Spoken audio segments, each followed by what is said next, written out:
Bon dia a tots i totes. Moltes gràcies per ser aquí. Aquesta és la segona sessió del cicle Performing the Lecture, organitzat des del Centre d'Estudis en Estètica, Religió i Cultura Contemporània per l'Elisabeth Sarah Coles, l'Amador Vega i per mi, Sergi Castellà Martínez. És una gran alegria poder comptar per aquesta activitat amb el suport de la Comissió Europea per al projecte The Other Criticism, liderat per l'Elisabeth Sarah Coles, i amb la complicitat d'aquesta casa, de la biblioteca i d'altres institucions, entre d'altres, de la Càtedra Joan Miró UPF. Aquestes sessions es proposen, tenen per objectiu explorar el potencial creatiu de la lliçó, eixamplar-ne les possibilitats i confrontar-ne els límits per tal que l'expressió acadèmica i l'expressió artística s'enriqueixin mútuament en aquest gènere de la conferència performativa. Dit això, els prego que posin els mòbils en silenci. Moltíssimes gràcies a tots i totes. I els deixo amb la dansa d'en Cesc Gelabert, la interpretació de Laurence Mayor i el comentari filosòfic d'Amador Vega sobre un text de Valère Novarina. Aquesta sessió du per títol Nunc Audite, una lliçó en dansa i teologia. Moltes gràcies.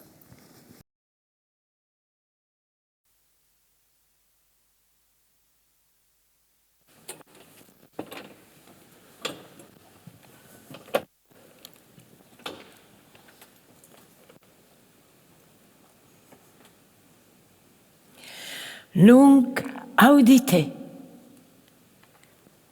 Liber vigenti quattro philosophorum docet nos. Deus est sphera infinita cuius centrum est ubique circumferentia vero nusquam.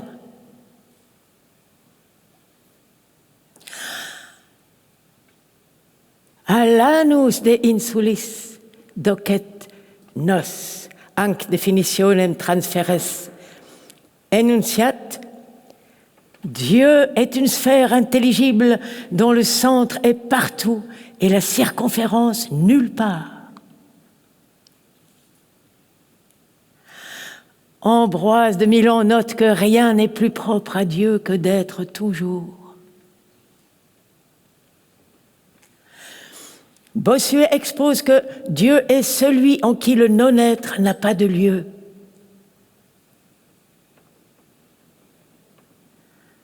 Rabbi Mendel de Kotsk s'interroge, où donc habite Dieu?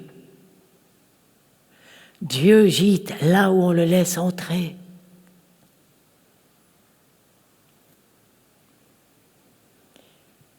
Jean Damascène constate que Dieu possède et rassemble en soi la totalité de l'être comme quelque océan de réalité infinie et illimitée.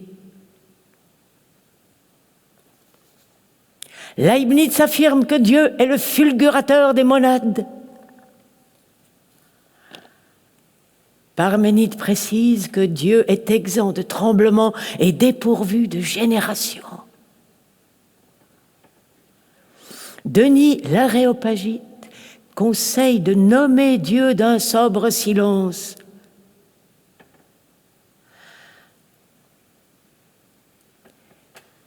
Eugène Pelletan remarque que qui dit Dieu ne dit rien.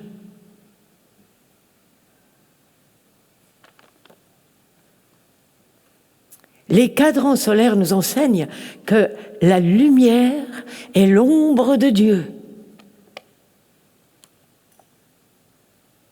Pour Guillaume d'Auvergne, Dieu n'a ni quiddité ni définition. Et pour Marc Sangnier, il n'y a qu'un but, Dieu. Joinville soupire que Dieu est si bonne chose que meilleur ne peut être. Saint Augustin fait observer que Dieu ne pense pas.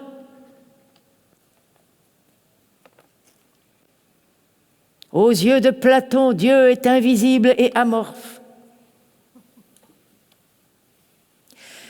Spinoza entend par Dieu un être absolument infini, c'est-à-dire une substance constituée par une infinité d'attributs dont chacun exprime une essence éternelle et infinie. Saint François de Sales s'exclame: ô abîme des perfections divines, que vous êtes admirable de posséder en une seule perfection l'excellence de toute perfection, en une façon si excellente que nul ne la peut comprendre, sinon vous-même. On lit dans la sourate 24 du Coran: Dieu est la lumière des cieux et de la terre. Cette lumière ressemble à un foyer où se trouve une lampe. La lampe est dans un récipient de verre. Celui-ci ferait penser à un astre étincelant. Elle est allumée grâce à un arbre béni, un olivier ni oriental ni occidental, dont l'huile éclairerait même si nul feu ne la touchait. Lumière sur lumière. Voltaire reconnaît que si Dieu n'existait pas, il faudrait l'inventer.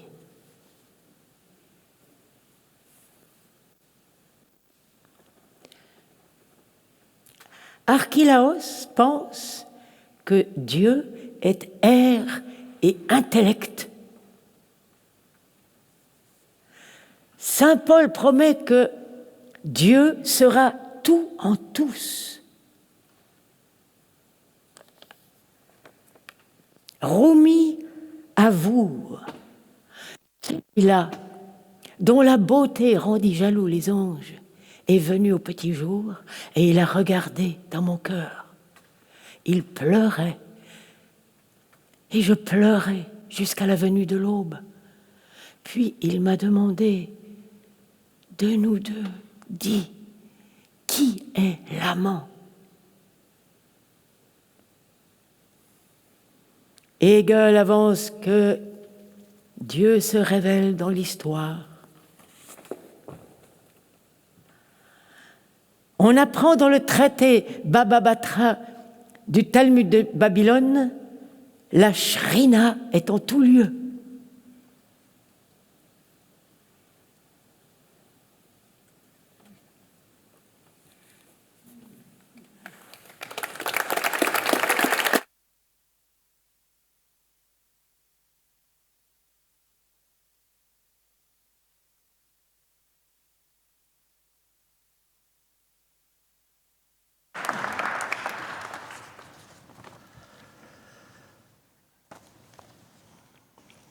Nunc audite, és a dir, en llatí, ara escolteu.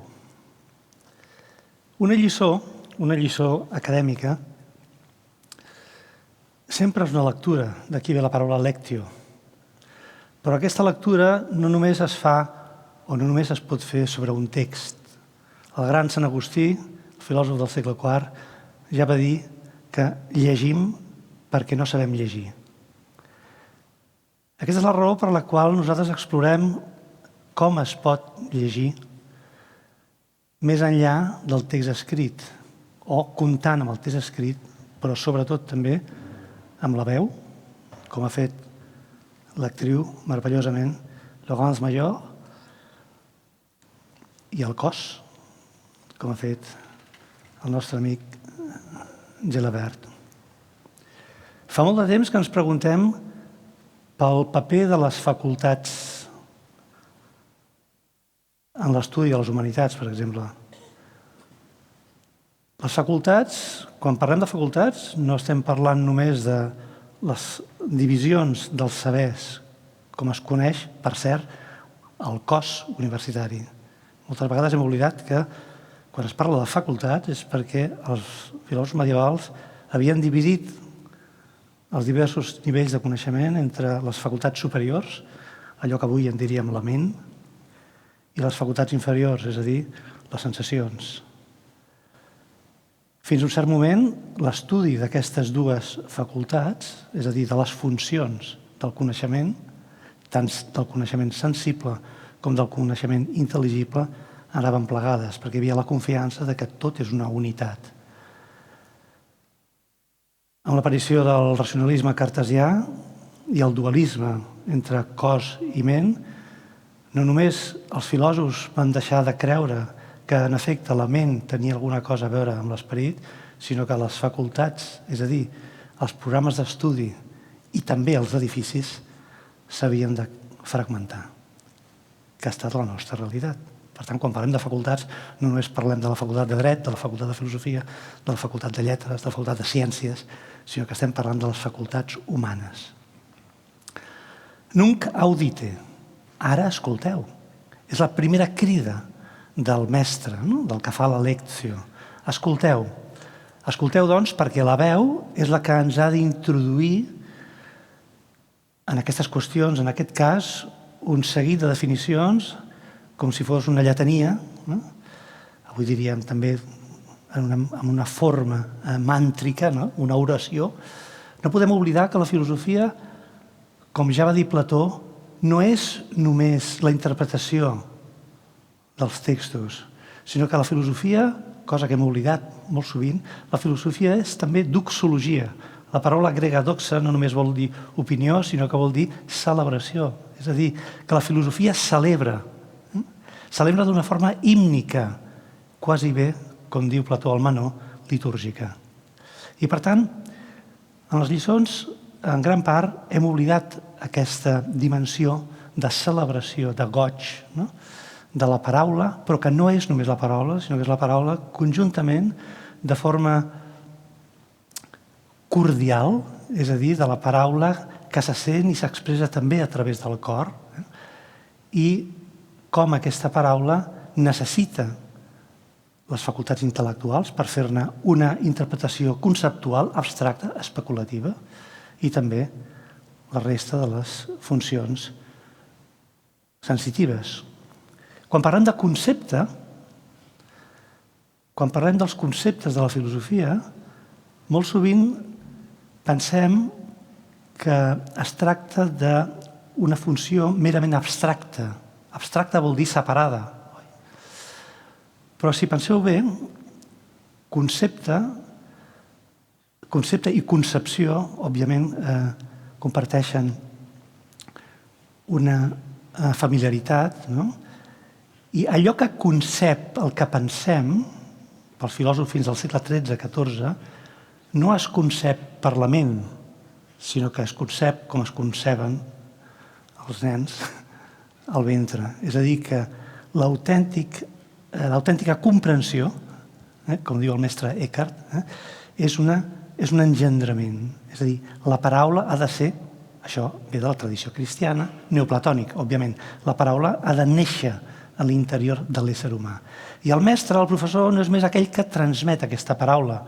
En la mesura en què el seu subjecte sigui més transparent, aquesta paraula podrà néixer en l'interior d'aquells que escolten. És a dir, que allò que el mestre, el professor, fa anar, deixa anar, és aquella paraula que ha de néixer en tots aquells que escolten. Per tant, aprendre en una lliçó vol dir ser capaç, és a dir, ser capaç d'engendrar aquesta paraula. Quan preparàvem aquestes lliçons, aquest és un vell projecte ja de l'any 2016, que per moltes raons es va haver de diferir, vaig trobar un text molt interessant d'un filòsof que cap allà al 1300, un filòsof, un mestre de la Universitat de París, que es deia Radulfus Brito, Raül el Bretó. En un escrit rar que es diu Proemium in parva mathematicalia, és a dir, una mena de pròleg a les qüestions matemàtiques explicades de forma menuda. Aquesta seria més o menys la traducció del llatí. I aquest Radulfus Brito diu el següent: estic d'acord en què aprenem més quan ens ensenyen que quan busquem amb esforç nosaltres mateixos, i que aprofita més una lliçó escoltada que 10 lliçons llegides en privat. Aquesta és la raó per la qual Plini, es refereix a Plini el Vell, diu: la veu humana, la voix humaine, afecta l'intel·lecte molt més que llegir llibres i dona la següent justificació d'aquest pensament. La pronúncia del mestre, les expressions facials, els gestos i el comportament sencer fan aprendre al pupil més i de manera més eficaç, i el que escoltes d'una altra persona es col·loca més profundament en la teva ment que quan aprens per tu mateix. Ja veieu com doncs, els mestres, els professors del segle XIII, aquest en qualsevol cas, a la Universitat de París, ensenyaven, creien que la gesticulació, l'expressió, per tant, la participació no només de l'intel·lecte i del comentari, de la interpretació intel·lectual, diguem-ne, o intel·ligible, és el que és central, sinó que també és tota la gestualitat. No m'imagino, de tota manera, el mestre Eckhart o Alain Delille, que és un altre dels filòsofs que han sortit per aquí citats, ballant. Però segur que la manera que tenien de comentar els textos de la filosofia antiga incorporava alguna mena de litúrgia, alguna mena de dansa. Penseu que una de les crisis més importants del pensament modern és, o bé anunciada quan Nietzsche, el destructor de tota teologia i de tota religió, en principi, sinó el renovador, diu: necessitem tot un nou pensament en imatges. I aquestes imatges han de ballar. És a dir, han de ballar. Per tant, també la filosofia necessita un escenari, una escenografia. El text sobre el que està elaborada aquesta escenografia, que va pensar en Serge Alabert, és un text del dramaturg franc-suís Valère Novarina. Fa molts anys que vaig sentir, va ser l'any 2000, que durant una exposició a Avignon, una exposició que es deia La Beauté, la bellesa, tota la ciutat d'Avinyó estava dedicada a la bellesa. I al Palais des Papes vaig entrar i vaig sentir una veu que sortia d'un racó. I hi havia una cortina, vaig entrar, la foscor, i només era una veu que creixia i creixia i creixia durant una hora, recitant per Laurence Maillard 311 definicions.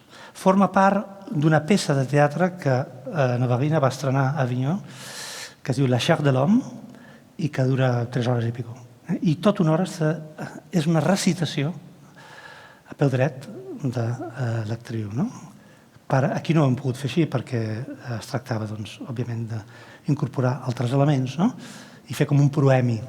Però la idea és que la lliçó universitària pot incorporar aquests elements dramàtics i teatrals. El mateix Novarina, quan li van preguntar per què aquesta tria de 311 definicions que van des dels presocràtics fins a Voltaire, com heu vist, o artistes de rock, altres religions, etc.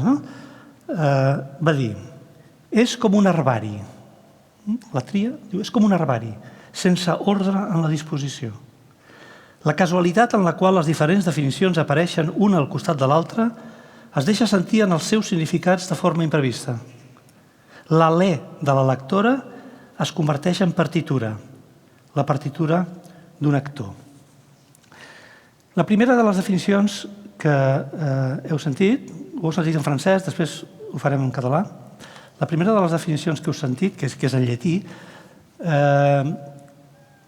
és la primera de les definicions que surten en un llibre que es diu El llibre dels 24 filòsofs. És un llibre escrit en llatí, anònim, del segle XII. Hi ha diferents teories sobre l'existència o sobre la procedència d'aquest llibre. En qualsevol cas, sembla ser que és un llibre que recull tota la saviesa cristiana sintetitzada amb la sabidoria grega de tradició neoplatònica. Per tant, allà hi ha no només la doctrina cristiana, sinó que hi ha Hermes Trismegist, el famós savi egipci, però també la filosofia grega, la filosofia dels assiris, etc. És a dir, és un text hermètic. No coneixem l'autor o els autors I l'anonimat en un text, però sabem que és del segle XII, això sí. L'anonimat, a què és degut l'anonimat? L'anonimat és degut a que, primer, que els autors medievals fins a un cert moment no volen signar, normalment no signen els llibres perquè consideren que el llibre no és producte de la seva intel·ligència, sinó que ells són els transmissors d'un saber que és diví. Per tant, no signen els llibres, són anònims. Però també una altra raó és que l'anonimat és una autoritat. Penseu que autor ve d'auctor, auctoritas. L'autoritat de l'anònim és més gran encara si no coneixem aquell qui el va escriure. En tot cas, aquest llibre meravellós, que va fascinar, per exemple, entre d'altres, a Borges, té un pròleg que diu així: havent-se congregat 24 filòsofs, només una qüestió els va quedar sense respondre. Quid és Deus? Què és Déu? Aleshores, per decisió en comú, es varen donar un temps i van fixar el moment d'una nova trobada. Cadascun d'ells exposaria la seva pròpia idea de Déu en forma de definició, de manera que partint de cada una de les seves definicions poguessin establir de comú acord alguna cosa certa a propòsit de Déu. Penseu que cap d'aquestes 24 definicions són definicions molt breus, amb un petit comentari de cada un d'aquests filòsofs, un comentari que no supera les 5 o 10 línies. Cap d'aquestes definicions parla del Déu de les religions. Allà no es parla ni de Yahvé, ni del Déu cristià, ni d'Allah, Són concepcions filosòfiques d'allò que és Déu. És a dir, d'allò que suposa, com veiem en algunes de les definicions, d'allò que suposa un límit, un repte pel coneixement, però al mateix temps, penso, un gran camp de llibertat. Ara, en Cesc Gelabert ens vol il·lustrar, així m'ho va demanar, voldria que escollíssim 5 d'aquestes definicions. Jo faré un molt breu comentari per situar la gesticulació i després jo tornaré a llegir les definicions que ha llegit Laurence Maillard, però ho faré en català perquè ho entengueu millor. Nunc audite, liber vigintiquatur philosophorum docet nos, Deus est sphera infinita, cuius centrum est ubique, circumferentia vero nusquam. A l'anus de insulis, hanc definitionem transferens enunciat, Déu és una esfera intel·ligible, al centre de la qual és arreu i la circumferència enlloc. Aquesta és la primera de totes les definicions del llibre dels 24 filòsofs. Us puc assegurar que hi ha molts llibres escrits de comentari sobre aquest text, no sabem d'on procedeix, però sí que podem saber que la metàfora, perquè és una metàfora, la metàfora principal, Hans Blumenberg, el filòsof alemany, va dir que es tractava d'una metàfora explosiva. És a dir, són aquelles metàfores que ja no suporten el camí que han de fer per abandonar el sentit en un camp semàntic per anar a un altre, no? És a dir, per anar precisament per traslladar-se, per tal de buscar altres significats. Per tant, és una metàfora explosiva. És la unitat entre el màxim i el mínim. És la concordança entre màxim i mínim. És la gran paradoxa. És allà on centre i circumferència d'aquesta esfera impossible, d'aquesta geometria impossible, d'aquesta, diríem, geometria mística de l'ànima, és on la geometria desapareix, perquè el centre i la circumferència són el mateix. Això és Déu.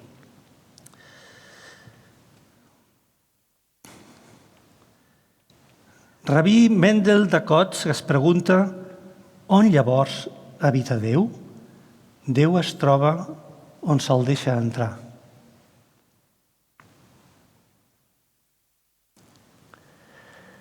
I aquí ens anem a la tradició més pròxima una tradició mística del judaïsme, el hasidisme, és a dir, la tradició dels sants, no? Que procedeix sobretot del centre d'Europa, no? De la Galícia, tota aquella zona que va desaparèixer després de la Primera Guerra Mundial. Hi ha tota una tradició de textos que va recollir sobretot un filòsof jueu austríac que es deia Martin Buber i que va recollir aquesta tradició oral. Això pertany precisament a un d'aquests textos. On habita Déu? Penseu que una de les grans...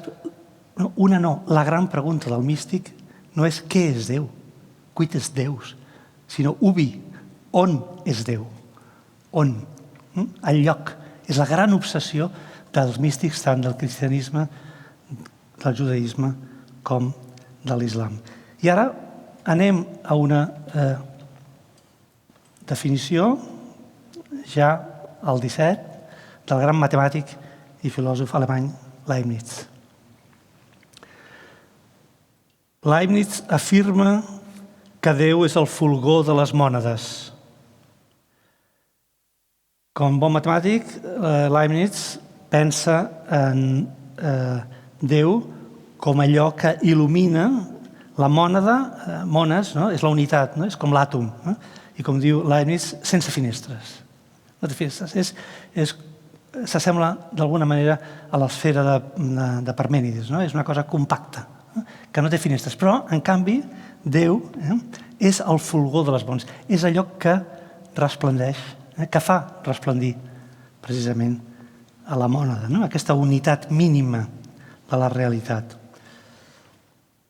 I ara anem al filòsof Agustí. Sant Agustí fa observar que Déu no pensa.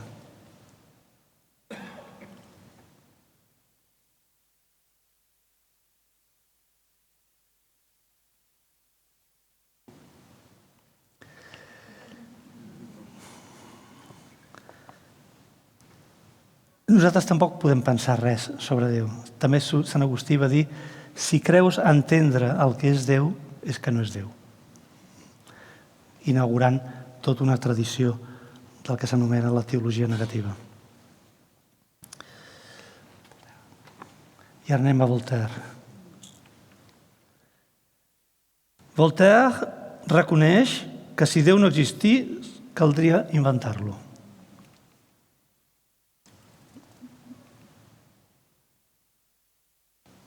És curiós, com vam estar parlant amb en Cesc, fins a quin punt un pensador com Voltaire troba que la necessitat, que Déu és una necessitat, és a dir, és el límit, el marge, si voleu, el camp d'imaginació necessari per tot ésser humà.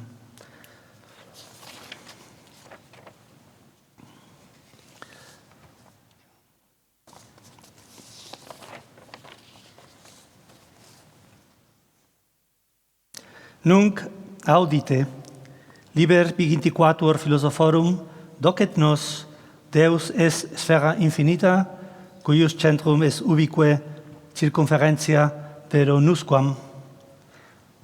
Alanus de insulis ang definitionem transferens enunciat, Déu és una esfera intel·ligible, al centre de la qual és arreu i la circumferència enlloc. Ambròs de Milà assenyala que res no és més propi de Déu que ser sempre. Bossuet exposa que Déu és aquell en qui el no ésser no té lloc. Rabí Mendel de Kotz, que es pregunta on llavors habita Déu, Déu es troba on se'l deixa entrar. Joan de Damasc constata que Déu posseeix i reuneix en si la totalitat de l'ésser com un oceà de realitat infinit i il·limitat. Leibniz afirma que Déu és el fulgor de les mònades. Parmènides precisa que Déu és sense tremolor i sense generació. Dionís l'Areopagita aconsella dir el nom de Déu amb un sobri silenci. Eugène Pelletan remarca que qui diu Déu no diu res. Els quadrants celestes ensenyen que la llum és l'ombra de Déu. Per a Guillem d'Alvèrnia, Déu no té ni quidditat ni definició. I per a Marc Sagnier, només hi ha una meta: Déu. Joan Vill sospira que Déu és una cosa tan bona que no pot ser millor. Sant Agustí fa observar que Déu no pensa. Als ulls de Plató, Déu és invisible i amorf. Spinoza entén per Déu un ésser absolutament infinit, és a dir, una substància constituïda per una infinitat d'atributs, dels quals cadascun expressa una essència eterna i infinita. Sant Francesc de Sales exclama: «Oh abisme de les perfeccions divines, com en sou d'admirable, que posseïu en una sola perfecció l'excel·lència de tota perfecció, d'una forma tan excel·lent que ningú no la pot comprendre tret de vos mateix».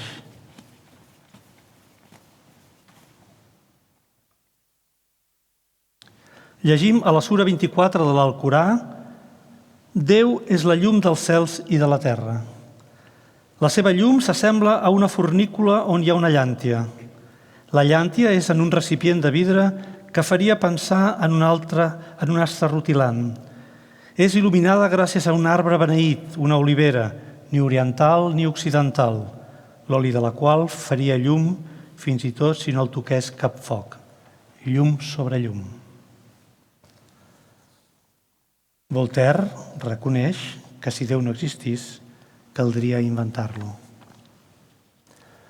Arquelau pensa que Déu és aire i intel·lecte. Sant Pau promet que Déu serà tot en tots.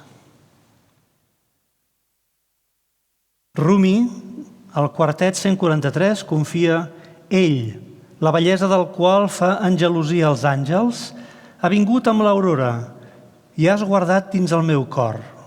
Plorava i jo plorava fins l'alba i m'ha demanat: de tots dos, digues qui és l'amant».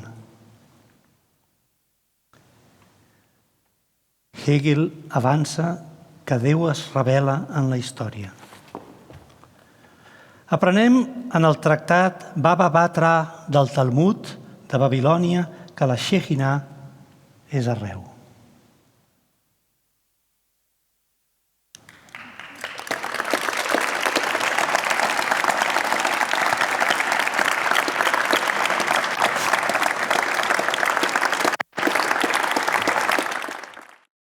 Bé, per començar la conversa, per dir alguna cosa que pugui fer que els convidats aquí puguin començar a parlar, potser el primer, el millor, el més interessant és recordar que aquesta activitat està plantejada com una lliçó. No han estat diverses lliçons, ha estat una sola lliçó amb llenguatges diversos i interrelacionats.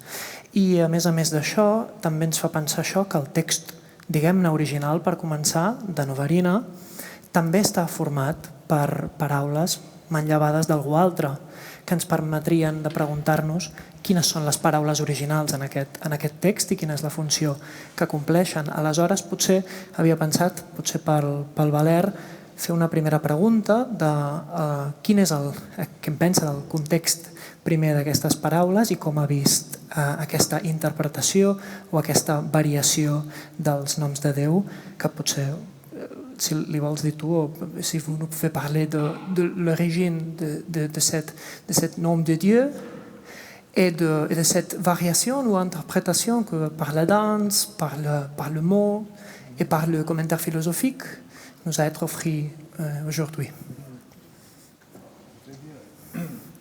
Ce qu'il faut savoir, c'est que ce texte s'est écrit avant Internet. Maintenant, ce serait assez difficile. Il y en a peut-être 3000 qui arriveraient. Donc, c'était tout, disons, cueilli à la main. Cueilli dans mes lectures, dans les lectures de Jean-Noël Warnel et Jean-Luc Marion aussi. Et Jean-Luc Marion m'en a beaucoup indiqué. Il a dit quelque chose de très beau. Il a dit « Elles sont toutes vraies et elles sont toutes fausses ». C'est bien. Per tant, el primer que has recordat és que és un text escrit abans d'internet i que Jean-Luc Vadillon havia dit que totes són certes i totes són falses. Et parfois, on a envie d'en mettre une nouvelle. Il y en a une ce soir qui était là, frappée à la porte. C'est une phrase extraordinaire de Luther qui dit ce qu'il y a de plus proche de la théologie, c'est la musique. I diu a vegades n'hi ha alguna que pica a la porta, com avui, que la de Luther, que diu que... La teologia... Gràcies. És com la música, no? És el més proper a la música. Si hi ha alguna cosa que estigui més a prop de la teologia és la música. La teologia. C'est la musique. És la música. I Aussi, une phrase extraordinaire de Bossuet, je crois. Oui. Non. Attendez, il faut que je retrouve mon fil. C'est Saint-François de Sales. J'enseigne en chair des vérités que j'ignore complètement. Vale, Et une fois, j'étais dans la lisière de la scène où Dominique Pinon jouait, et ensuite il passait de la scène à la loge, et j'avais mon papier à la main, parce que cette citation, je la porte toujours sur moi. Je lui dis, qu'est-ce que tu en penses? Il m'a dit, c'est tout à fait ça. C'est-à-dire aussi que l'ignorance a sa maturation, son rêve, ses contradictions, etc. Et c'est vrai que moi, je cherchais partout quelque chose qui ne soit pas la négation, mais qui soit, je vais utiliser ce mot, le niement, c'est-à-dire de la négation positive. Tous les endroits de bascule, de transformation, et aussi le théâtre, bien sûr. em sembla que aneu entenent, no? Vale, d'acord, perquè jo no soc traductora professional i llavors o m'ho escric o aguanto el micro o us deixo entendre amb la gestualitat que també fa ell i, en fi, me dieu si necessiteu, d'acord? Però, en principi... Francesc de Sales, potser el més important és la frase de Sant Francesc de Sales, no? Que diu que jo ensenyo a la càtedra, és a dir, com a professor, allò que ignoro totalment, no? Sí, i per tant després ha desenvolupat una mica la qüestió de la ignorància. Potser podem obrir també a la resta la qüestió de la variació, de la interpretació d'un text, com el rep potser el ballarí, com el rep el filòsof i com és que els seus dos discursos mantenen relació d'horitzontalitat i no se n'imposa un per damunt de l'altre.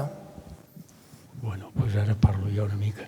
Doncs, per mi sempre ha sigut una obsessió amb l'amador, no? Que la dansa o formes cor-cos-ment estiguin presents al nucli dur de l'educació i del treball. O sigui, jo no entenc que estiguem sempre sentats amb taules, això a mi no m'hi cap al cap. Llavors, per mi seria molt important aprendre matemàtiques ballant, per exemple, o aprendre llengües fent d'actor, o, per exemple, la gent que està treballant a una empresa, que de tant en quant es poguessin situar. Això per una banda, que és una de les meves obsessions. Per l'altra, per mi és extraordinari aquesta idea de que el discurs existeix sobretot quan algú el diu. Les idees existeixen quand quelqu'un le dit, no? Il y a quelqu'un qui doit dire les mots. Alors, il existe une transmission. No? Per exemple, per mi en budisme, no? Sempre, encara que tu ja et sàpigues el text, és fonamental quan ve el mestre i te'l transmet. O per nosaltres amb dansa és impossible que aprenguem dansa si no tenim un mestre que està allà i que ens ho ensenya, perquè només que t'ho expliquin no acaba de funcionar. Llavors, una altra cosa que parlàvem amb l'Amador, que després ell es pot explicar millor que no, és la relació entre la percepció i el pensament, entre la part de la percepció lligada als sentits, la part de la percepció lligada a la ment només, a la percepció mental. Sí? Llavors, per mi, jo sempre dic, quan ballo, la força del que jo ballo és perquè jo estic ple de paraules. El que passa és que estan embalades pel meu cos. Quand je danse, le pouvoir de ma danse doit être parce que je suis tout plein de paroles. Sinon, il n'y a pas rien. C'est vide. Non? Alors, avec Valère, nous avons fait un spectacle ensemble. Je lui avais donné des corps à la parole et lui m'a donné de la parole pour les corps. Et puis les textes, je dis souvent aux acteurs, vous ne regardez pas assez la partition. Un musicien, il dort toute sa vie avec des partitions, ça le nourrit perpétuellement et les comédiens devraient se rendre compte que le texte est aussi, qu'il y a une joie lorsqu'il y a un creusement du langage, c'est-à-dire débusquer des choses cachées dans le langage et tout le langage a aussi autre chose à nous dire qui passe parfois par les jeux de mots. Alors par exemple qu'un anagramme si le V et le U sont en place, Dieu donne le mot vide. C'est pas mal. Oui. Mais alors j'avais trouvé ça parce que j'ai trouvé nulle part et puis je me suis dit il faut que je cherche du côté de INRI, Jésus de Nazareth, roi des Juifs. Et j'ai trouvé 6J, l'énergie, ce qui est un peu orthodoxe. Peut-être vous pouvez moi un peu. A veure, Si vols explicar, potser fer un resum. Que el text, al principi, sí, el text també es fa a partir d'un treball en profunditat, no? És que he dit creuser, que jo no... Bueno, en fi. I que hi ha la part humorística de jocs de paraules, també. I aquí ell ha dit que s'havia preguntat a partir d'aquesta possibilitat de confondre la B baixa i la U, doncs que s'arribava amb la paraula buit, també a partir de manera segons s'escriu el Déu, i després la de Jesús de Nazaret, aquí ha trobat fent aquest joc entre la lletra, entenc jo, i les paraules. En francès la traducció del que ell ha trobat vol dir aquí jau l'energia. Jo tornant a la meva obsessió, el que us deia que per mi quan ballo estic ple de paraules i que aleshores, com us explicava amb aquest espectacle que vam fer tots junts, per mi va ser fantàstic que vam poder fer aquest doble joc. Per exemple, el feia un dels personatges que es deia l'home de carn de buit, que tindria que veure amb això que estàveu dient en aquests moments, que era un dels seus personatges, l'home de carn de buit. Llavors, a mi ha sigut molt maco aquest exercici que ens hem trobat amb l'Amador, en el que jo d'alguna manera he pogut donar cos a aquestes definicions de Déu i les he pogut compartir per vosaltres. El que passa és que, esclar, d'entrada i en francès és una mica espès l'assumpte, no? Però això espero que no us hagi molestat, que hem fet aquest exercici de donar-vos una mica de temps de poder digerir-ne alguna, no? Però seria aquesta relació entre què dona el cos, com estem plens de les coses, de la presència, i de la paraula, com es combinen, i de l'emoció, i de la percepció. S'ha de dir que hi ha un passat de tot això, perquè de la col·laboració. Ells, per començar, van fer un espectacle, Valer i en Cesc Valer, van fer un espectacle que va ser pel festival, el Grec, no? Un espectacle extraordinari. I l'any 16, tu i jo ens vam posar en contacte, ja ens coneixíem, però perquè l'any 16 va ser el 700 aniversari de la mort de Ramon Llull. I aleshores, entre les moltes coses que es van fer, a les exposicions, etc., jo vaig decidir de fer un curs monogràfic al programa de màster sobre Ramon Llull. I aleshores vaig convidar a Cesc, j'ai invité Cesc a participer a mon cours a l'université sur Ramon Llull. I aleshores en Cesc va dir, jo li vaig dir, vols venir un dia a ballar al seminari, no? A veure si pots fer... I em va dir, no, jo no vull venir al seminari. Jo als espectacles, l'espectacle, c'est rien pour moi. Je veux être comme étudiant. Jo vull estar allà al teu seminari com a estudiant. I aleshores ell venia, van ser 40 hores al seminari, perquè els cursos nostres són de 40 hores, ens vam posar en contacte amb els col·legues de comunicació, el Justí, a qui li agraïm sempre molt que ens ajudi, al cap de la factoria, i van filmar-ho i gravar-ho tot, són 40 hores gravades. I després hi havia uns estudiants de màster o de doctorat, em penso, que van fer un vídeo de 12 minuts de tot el curs. Però el que va ser més interessant és que jo començava parlant, explicava una mica de teoria sobre l'ars magna de Llull, tota l'ars combinatòria, totes aquelles coses que són una mica complicades, I aleshores ell deia, bueno, ja està bé. I llavors deia, bé, tanqueu les llibretes, fermez les cahiers, alors sur la table. Tots sobre la taula. Era una aula bastant petita amb una taula molt gran. No? Llavors, el primer que van fer va ser posar-se tots drets damunt de la taula. Els primers dies, s'ha de dir, quan vaig explicar als estudiants, aquell grup de màster eren 12 estudiants, que venien molts de fora, bueno, hi havia un de Madrid, un de Santiago, etc. No? I els vaig dir, farem això. I estaven tots terroritzats. Hi havia un silenci com dir, ara em faran ballar. Jo també estava una mica preocupat. Però vam acabar ballant tots. Això està filmat, està a Vimeo o no sé on. Es diu Llull Movens.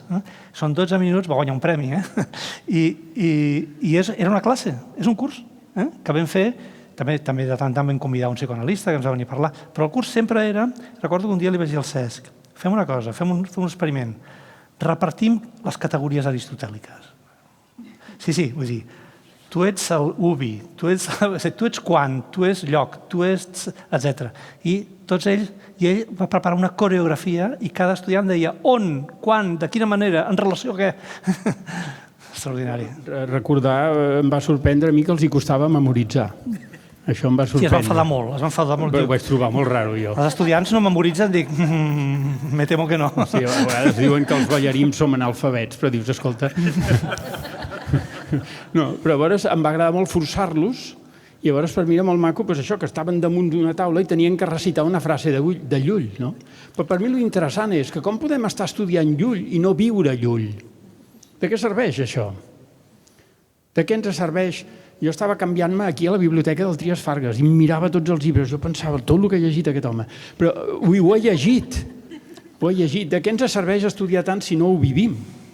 Si no ho portem a dins, si no, potser que fem poques coses, però ho necessitem i té que tindre cos, té que tindre profunditat, si no, no és viu. Però mira, Cesc, abans has dit una cosa, abans has dit una cosa important, no?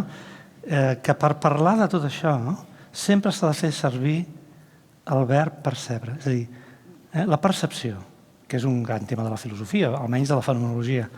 És a dir, com nosaltres rebem a través dels sentits, la font del coneixement, del primer coneixement. Kant diu tot comença per l'experiència sensible, però després s'eleva, es fa més abstracte, dels sentits, de les sensacions, als objectes, dels objectes als conceptes i després a les idees.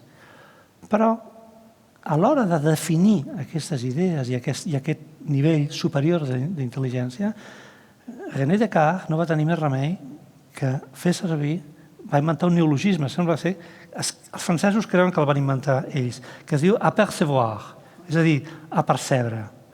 I aleshores va ser Leibniz, el seu deixeble, que va dir quina diferència entre percebre i apercebre.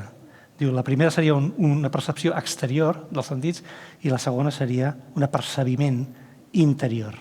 És a dir, que per parlar d'allò que la ment concep, també fa servir la paraula percebre, perquè percebre i apercebre en francès antic és el mateix. El que és molt interessant és que jo crec, això fa bastants anys que ho vaig veure, però no ho he sistematitzat mai, jo crec que l'apercebiment ve de Ramon Llull, al segle XIII. Quan ell parla dels sentits intel·lectuals, espirituals, diu coratgia, fervor, etc., apercebiment. És a dir, que és un sentit, ell diu, és un sentit, però és un sentit intel·lectual. I això passa, clar, Leibniz va fer la tesi doctoral sobre Ramon Llull. Sobre, com es deia, Dissertatio de Ars Combinatoria de 1666. És una tesi, el que nosaltres diem avui una tesi, la va fer sobre ell era matemàtic, li interessava molt el tema del càlcul infinitesimal i va agafar moltes coses de Ramon Llull. També el va criticar perquè va dir que es va quedar curt d'algunes coses. Però fa servir aquesta paraula, a percebre. Tu as résumé? Bon, mieux, tant mieux. Potser hi ha un tema que es relaciona amb això que heu parlat, la dificultat de la memòria, ara ha sortit Ramon Llull, hi ha un element de recursivitat molt clar en el seu pensament, i també n'hi ha hagut en aquesta lliçó d'avui en la qual s'han llegit una lletania de noms de Déu que, com sabeu, prové de 311 definicions, per tant una lletania quasi infinita que s'allarga en el temps fins que realment, com feia el comentari del dramaturg, fins a perdre el sentit individual, cadascuna de les frases, cadascuna de les paraules i convertir-se en una partitura d'actor. Aleshores, la meva pregunta per tots tres seria també com veuen aquest element de la repetició, que l'hem vist en els tres llenguatges que han participat en la lliçó. I amb la repetició no només em refereixo a la repetició d'una acció, d'una activitat o d'un moviment, sinó també aquest punt de fuga que sembla que es perd quan s'intenta definir l'esfera que té un centre a tot arreu i la circumferència en lloc. Alors cet élément de la répétition, de la litanie des noms de Dieu, on perd le sein. C'est un mot très intéressant parce que répétition en français, répétition, des fois la même chose.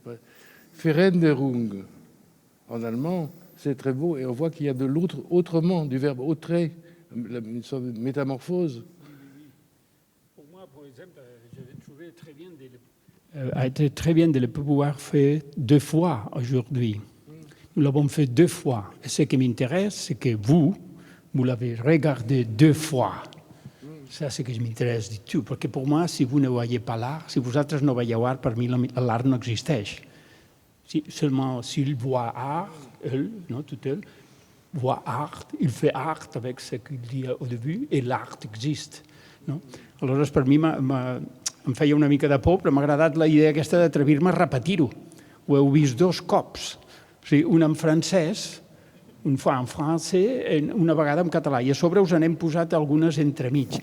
I és aquesta idea de repetició. De repetició. És que ens sembla que avui en dia tot ho copsem en seguida. Tots som molt ràpids, tots pam. Estem empoderats i, noi, sembla que puguem amb tot. Jo les coses interessants les haig de fer moltes vegades. Nosaltres el demi-plié, noi, no parem de fer-lo. No? Si et canses de fer el demi-plié, doncs abandona l'ofici, perquè no vas enlloc ja. I us asseguro que encara és nou, Cada dia és nou. Bueno, m'estic enrotllant, però la idea de repetició, de poder aprofundir, de no tenir por d'aquesta... I inclús no hem arribat a fer-ho tantes vegades com perquè es pogués fer música. Però... Justament, perdoneu, que mira, m'agafo la paraula que m'han donada. Repetició, i clar, si s'agafa en la totalitat, és a dir, la dansa amb la paraula, sigui en francès, sigui en català, o sigui, es pot veure igual. Però si s'agafa per separat, hi ha una musicalitat de la llengua, en francès és una, en català és una altra. En canvi, la dansa és la mateixa en els 2 idiomes. I a mi això m'ha cridat molt l'atenció. Evidentment, no si em sembla... perquè ens transmet el contingut i no la melodia de la llengua, m'entens? I m'ha agradat constatar això. No sé si ho voleu desenvolupar més, Jo no? diria que la repetició mai és igual a si mateixa. Aquí està. Perquè, per començar, hi ha una certa... Malgrat la repetició, hi ha una certa narrativitat. Per tant, si hi ha narració, hi ha temporalitat, no? Hi ha esdeveniments i a cada moment passen coses diferents, no? Fins i tot en la dansa, també diria, no? Perquè quan estàvem ensajant l'altre dia, doncs cada vegada passaven coses i moltes vegades pensaves tant de bo passi això el dia que hem d'actuar. Però clar, aquest és el problema de la representació, és a dir, que pensem en l'escenificació de les coses. És cert que una lliçó sempre té un punt dramàtic, l'hauria de tenir. Una lliçó hauria de tenir sempre un punt dramàtic, no? I per això moltes vegades els que no fan lliçons, aquí em penso que n'hi ha uns quants que també han fet lliçons i encara en fan. Fer una lliçó no és anar allà a repetir. Això de repetir només em penso que ho fan els que estudien per advocats i per notaris. Però nosaltres no repetim, o intentem no repetir. Llavors, cada dia surts allà i t'enfrontes amb un públic i allà passen coses. Hi ha dies que te'n vas... Perdona, hi ha dies que te'n vas de classe content i hi ha dies que te'n vas molt deprimit. perquè has vist que no s'ha engendrat aquesta paraula. És a dir, que no ha anat a parar a una terra fèrtil, regada, per culpa teva o per culpa d'ells. És a dir, i això és frustrant, perquè l'acte de comunicació de la paraula és un miracle. I nosaltres, tant els que ensenyem com els que aprenen, tenim el que el professor Alois Haas, que ens va regalar tota aquesta biblioteca que tenim aquí de 50.000 volums, la seva biblioteca privada, deia Kommunikationsmittel. És un mitjà de comunicació. Nosaltres som un mitjà de comunicació. I això pot semblar una cosa molt manida, molt, si voleu, un mitjà de comunicació, no? Però és fonamental, perquè sense mediacions no hi ha res. És a dir, sense mediacions no hi ha presència tampoc. I aquest és un tema que cada vegada que surts a fer classe, no dic cada vegada, però sovint, no vas a repetir un contingut. Jo tinc, perdoneu que fem exemples així, però estem en una classe i es pot fer. Jo ara ja m'atreveixo a dir als meus estudiants que jo no vinc aquí per transmetre continguts. Ho sento molt. Els continguts estan molt ben continguts en aquesta biblioteca i es poden anar a consultar. El professor ha de fer una altra cosa. Ara estic dient una cosa que el més normal és que a mi em fessin fora, però no ho poden fer. Per què no? Perquè es desconfia d'aquesta subjectivitat, és a dir, científicament, on està agafat això que diu aquell. Hi ha una desconfiança d'aquell que ensenya. I, per tant, calaixos, que és igual que siguis tu el que fa aquella lliçó. Qualsevol pot venir, agafar el calaix, treure'l i donar. Doncs no és veritat. Això no és així. Això no funciona així. Els continguts és una cosa que es poden aprendre. Ja tenim una quantitat de llibres de continguts magnífics, no? Quan va néixer Kant, quan va morir, què va dir. Però el professor ha de fer una altra cosa, o ha d'intentar, almenys. I aquesta és la idea del Kommunikationsmittel, que diu Alois Haas. Jo el que anava a dir abans, que potser ja ens tingui, no sé si ens estem allargant molt, no sé... Estaria bé que també hi hagués una mica de... Però, per exemple, entre una vegada i una altra hi ha hagut diferències amb el que he fet. Jo no sé si n'heu vist o no de diferències, però clar, per mi, quan estic fent allò de que no pensa, depèn de què faig amb el dit, per mi ho estic fent millor o pitjor. És com jo sé, fas un ras sentint-te, et queda millor o pitjor. Vull dir, aquesta percepció. Clar, si això ho féssim 50 vegades, que ho tinguéssiu que veure 50 vegades, esmorzem cada dia i no ens en cansem, no? Aleshores, arribaria un moment que podríeu veure que aquell gest aquell dia no l'he fet. No? El que ens falta familiaritat, és normal. A més, potser no es tindria que fer, evidentment, amb el que faig jo, sinó amb alguna cosa potser més transcendent. No? Però vull dir-te, aquesta idea de que l'espectador també té que repetir i que té que aprendre a matitzar, no? O sigui... La diferència que amb la frase de Voltaire, que ha intervingut ella, l'actriu,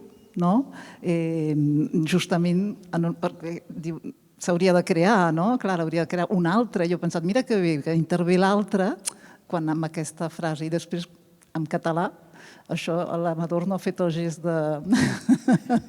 d'intervenir. Vull dir, sí, aquesta diferència m'ha semblat interessant, també. Sí, per mi, per exemple, imagineu-vos, com faig jo un moviment si Déu no existeix, caldria inventar-lo. Sí. Clar. I he acabat fent això. Sí, per mi és molt important que veieu les mans estan toves. Està tot tou. No sé per què, no ho sabria dir per què, però he acabat amb això després de provar-ho bastantes vegades. Si us sembla bé, podríem donar-vos la paraula ara a tots vosaltres i a totes per si voleu fer alguna pregunta o alguna observació o comentari. Fer una pregunta pel Valer Noverinà també, que el tenim aquí, cosa que no passa cada dia.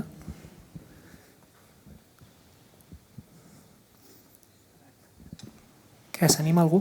Jo li demanaré el micròfon a l'Helene per acostar-vos-el a la persona que encara no s'ha manifestat, però que es manifestarà a la major brevetat per fer alguna pregunta. Si no, sí que potser per... Sí? Endavant.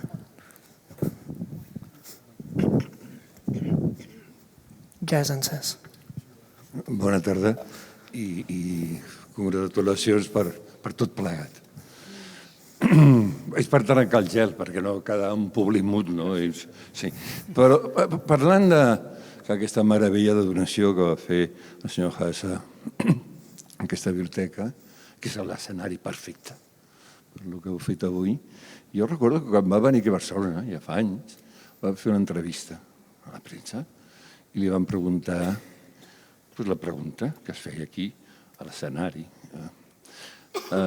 qui era Déu, que entenia per misticisme, i qui era Déu. I vaig fer el cercle. És a dir, la imatge, el misticisme, d'alguna manera de la divinitat, és el cercle, que és una imatge molt sofí. És dir, Déu està dintre de tu. No el busquis a fora. Troba't a tu mateix, perquè tu ets Déu. Jo voldria afegir aquest comentari perquè em va semblar, i és una cosa que per mi va ser un comentari molt encertat, Lluís Gas, que va fer en la seva visita a Barcelona. I que segur que vosaltres podeu. I després felicitar, jo crec que aquest dueto de la paraula, la Noarina i el Cesc Ballany, m'ha quedat mut. No sé per què estic parlant, perquè m'ha quedat mut. De manera. Sí, és veritat.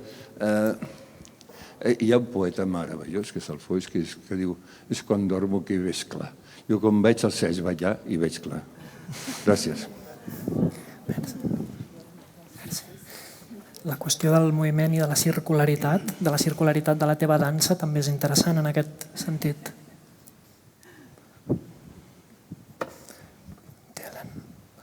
Pel Valert. Per si vol intervenir. Voleu dir? Pensava que voldríeu comentar alguna cosa, home. Ja vaig cap allà. No us amoïneu. M'ajudeu, sisplau? Gràcies. És encès, em sembla. Bona tarda. A mi m'agradaria saber quina ha estat la preparació darrere la dansa final, què és el que ha portat a fer finalment aquesta dansa. Ja està.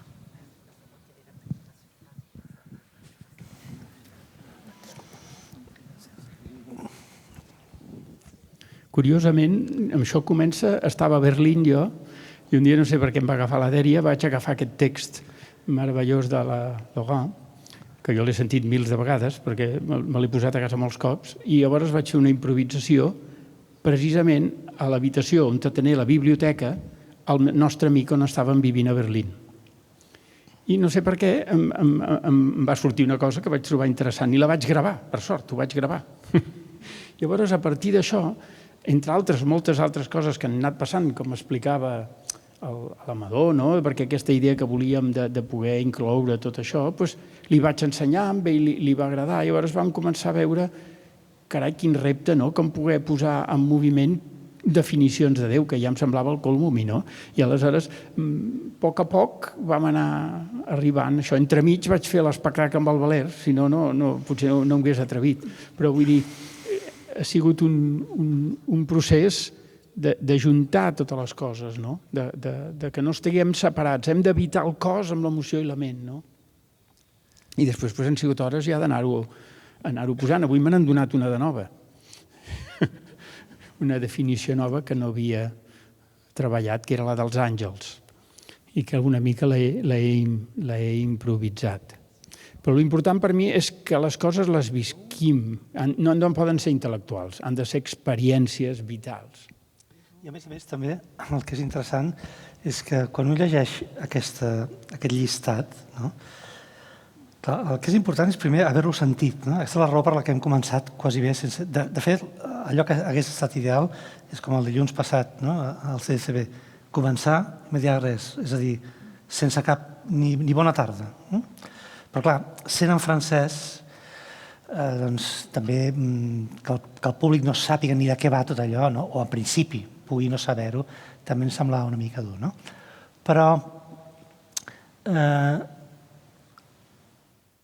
el llistat d'aquestes paraules, que com he dit està inspirat quasi bé tot en aquest llibre dels 24 filòsofs, és molt engrescador, perquè quan un veu un llibre d'aquests al segle XII i a més en llatí i tal, pensa, bueno, això has d'ensenyar això als alumnes, doncs hi ha moltes maneres d'ensenyar les coses, moltes. Jo no dic que aquesta sigui precisament la ideal, però recordo que una vegada, ja fa uns 10 anys, vaig fer un experiment amb uns alumnes de primer, perquè si els parles de Déu i a més és autors llatins i grecs i tal, i vam dir, cada dia, eren 40 dies de classe, no?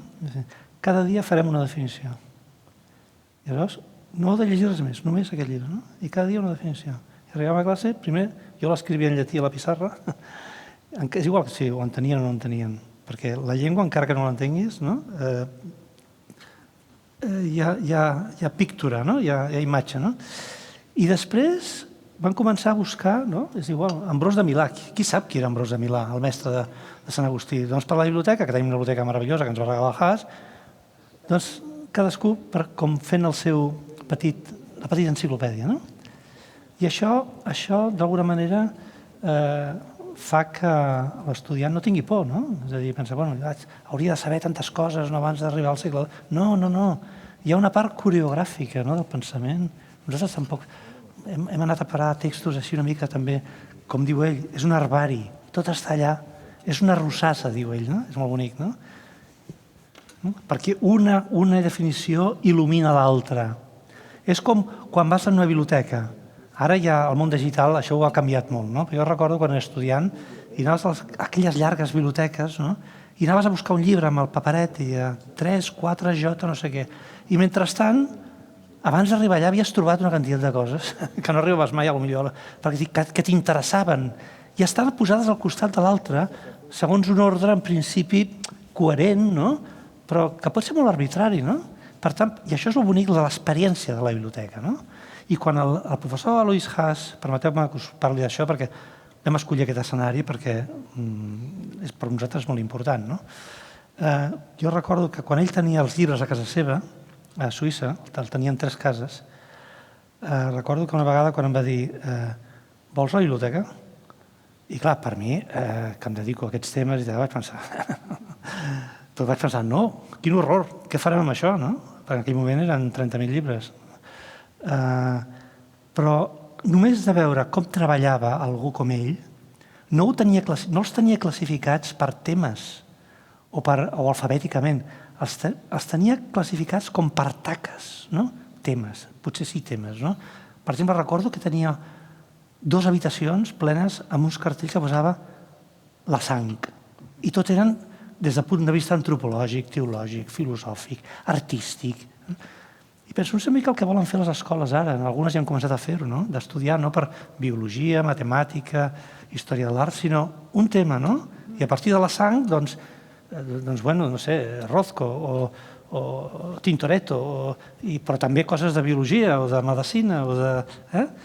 I per això, després de les moltes crisis que hem tingut per saber on havíem de fer això, aquesta lliçó, ens vam recordar que la primera idea que havíem tingut era de fer-ho aquí, a la biblioteca aquesta, perquè clar, i me'n recordo que amb el Justí fins i tot una vegada vam posar tot de llibres al terra, no? I al final vam dir, però què estem fent posant llibres al terra? Ja hi són els llibres aquí. I doncs fem-ho aquí. I aleshores aprofito per donar les gràcies a la directora de la biblioteca, l'Anna Magra, i tot el seu equip, perquè ens ha facilitat molt el poder venir aquí, fer fora, treure aquestes taules, perquè, clar, això és un lloc per venir a llegir, a estudiar, no? Però potser també, oi?, per venir a sentir aquestes coses. Tenim alguna pregunta més?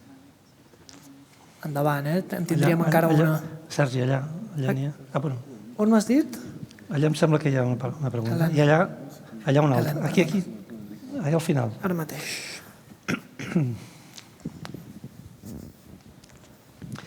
És encès.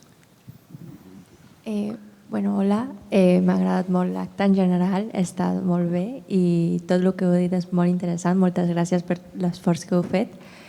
I volia, bueno, no sé si és com una pregunta o una reflexió, no sé, que a mi, en plan, parlant del tema de la teologia, és com que una frase que se'm va quedar molt de Montesquieu, no sé com es pronuncia, no sé francès molt bé, però que em va marcar molt va ser aquesta de si els triangles tinguessin un Déu, el dotarien de 3 costats, no? Que com, en plan, a vegades penso com es pot representar això en no només aquest àmbit teològic, sinó com del coneixement en general, si sempre pensem que tot ens ve donat, però potser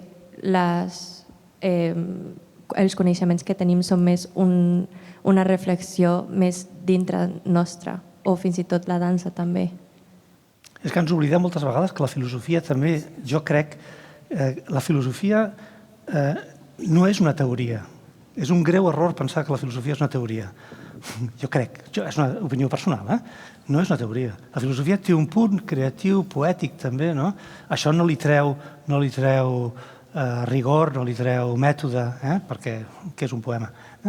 Per tant, moltes vegades el pensament treballa també com una dansa.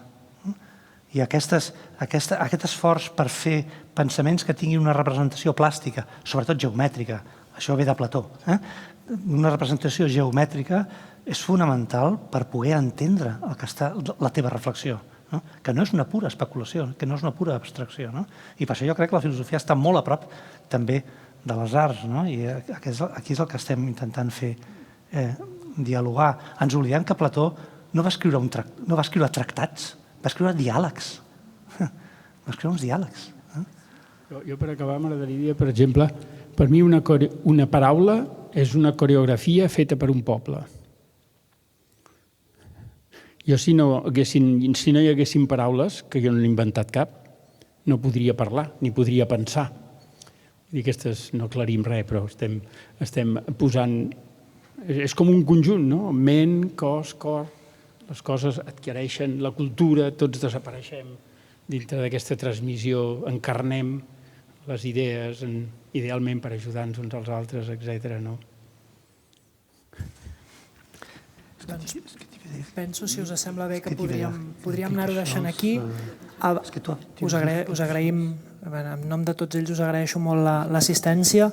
Moltíssimes gràcies per haver vingut i, sisplau, un aplaudiment.